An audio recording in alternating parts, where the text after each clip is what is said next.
Hello there, today I have Lego Angry Birds Transformers Prime Optimus Prime, read as Optimus Prime because my old one was ugly, the head was ugly, the wheels were tiny, the legs, did I say the legs were ugly or the head was ugly? Well, either way they were both ugly. And I just felt like it just needed an update, but I'm not updating the rest. Maybe I will, maybe I won't, I'm not guaranteeing anything. It's also basically almost the same transformation, but whatever.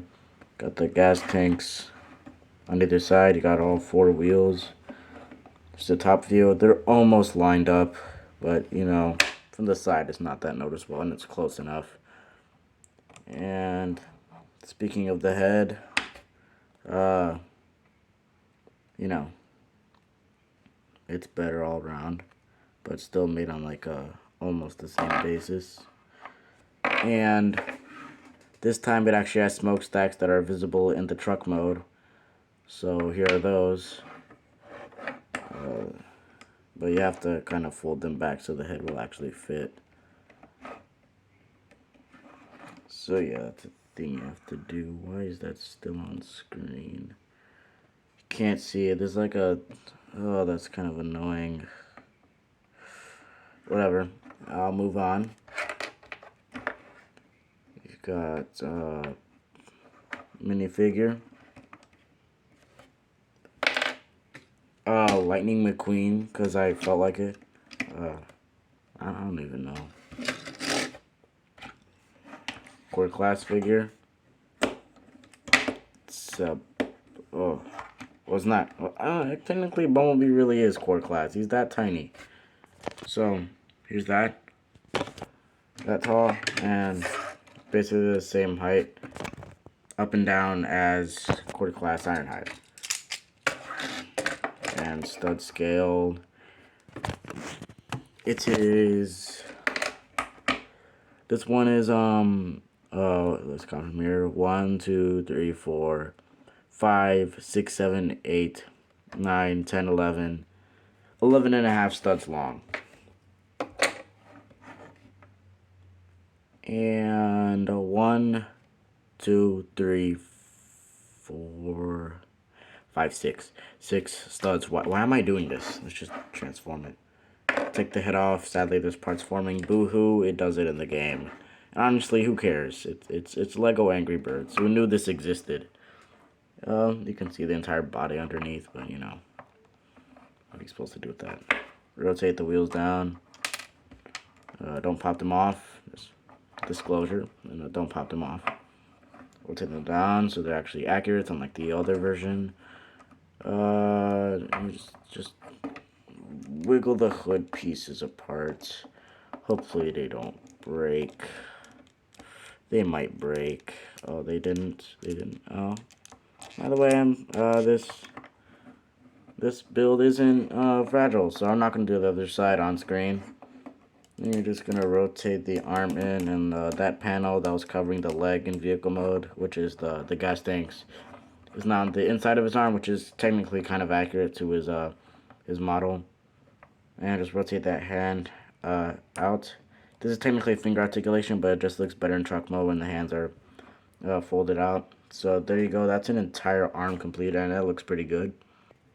And finally, I've decided to move the camera up so it's better.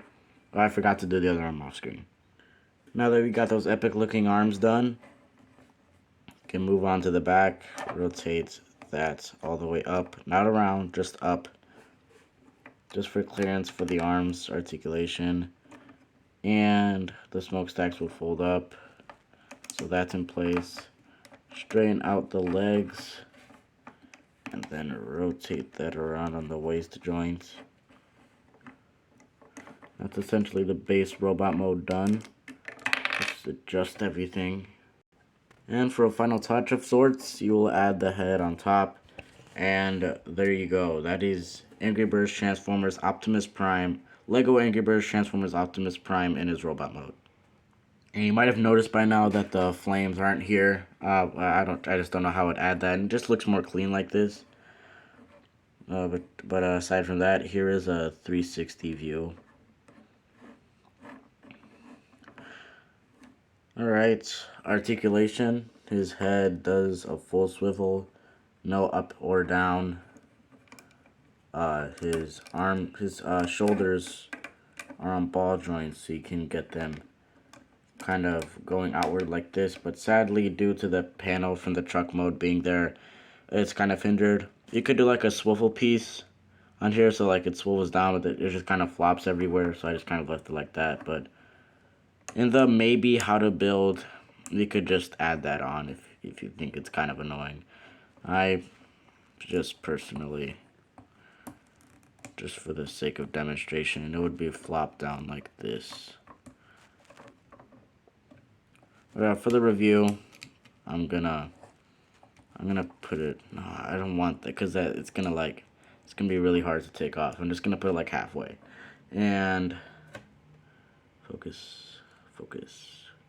There you go. He can do a full outward, and there's a ball joint at the elbow. You can do full outward. Basically, you can do the entire 360 unhindered. And because of how close the smokestacks are to his body, it doesn't really affect that 360. And actually, these panels on the insides of his arms, they actually don't affect his articulation either, which is kind of surprising. Especially how bulky his arms are. So, you know, almost 90-degree bend. Sadly, he can't do like the fists on his hips pose like he does in the game. So that's kind of disappointing, but yeah, you keep seeing me popping these hands off. They're connected on one joint, so he has a full hand swivel, which kind of looks weird sometimes. And finger swivel. Finger articulation goes out that far and then down that far. So those are the arms. And due to transformation, this guy can do a full waist swivel. You can kick up that high and just a solid 90-degree bend at the knee, and he can kick back. Wait, can he do that? Well, as long as you try hard enough not to pop his waist off of his stomach. Actually, no, that doesn't work. So technically, without the pieces popping off, his leg can only go back that far. Now for accessories, these accessories include the ones that are actually in the game, and his blaster. Only some of the accessories in this game. Of course, I didn't build all of them. One of the main ones being sunglasses. If you want to do sunglasses, just replace the yellow visor part with black pieces, however you want to make that look.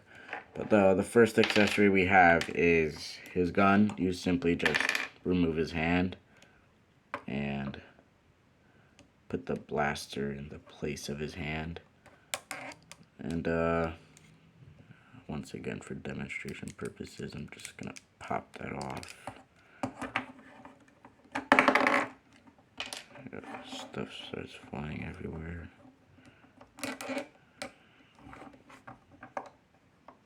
Oh, can he do an outward? Yes, due to transformation. The hinge that you use for the transformation, he can shoot outward, and he kind of looks menacing like that. It looks pretty menacing, but you know, for the poses and stuff like that, that's just to show off his cannon. And for the final accessory, there's some parts for him. I'm just taking his head off for clearance. You take his head off of those two studs. Put that back on. I guess you get a shot of that now. And now you can attach his matrix, which looks like this. It's basically built the same as the other chest, so it fits same exact way. It doesn't hinder any articulation whatsoever, since it's the same 2x4 a wide surface. So here he is with those two accessories, and he's looking pretty good. And now for the accessories that don't parts form. We've got the Power Master headpieces. I don't know how these make him a Power Master, but they do that. And they simply tab into these round stud details that actually they're actually meant to be there to replicate the circle detailing on that part of his head. If you look on the model, it's there, but not as small as that. But it also works as a place to attach these. So here he is with the Power Master ear things, and I'm gonna be honest, he kind of looks dumb. And for the final accessory, here's the Star Saber, and I almost forgot to add this. It simply just tabs in to his arm from the back like that. And you know, there it is with it on his arm. And it kind of sticks out so you know he can swipe and stuff. And yeah, that's him all armored up with all of his accessories. And thank you for watching this video. My how to build might be a separate video. Yeah, it's definitely going to be a separate video. This video is already long enough. So, yeah. See you next time.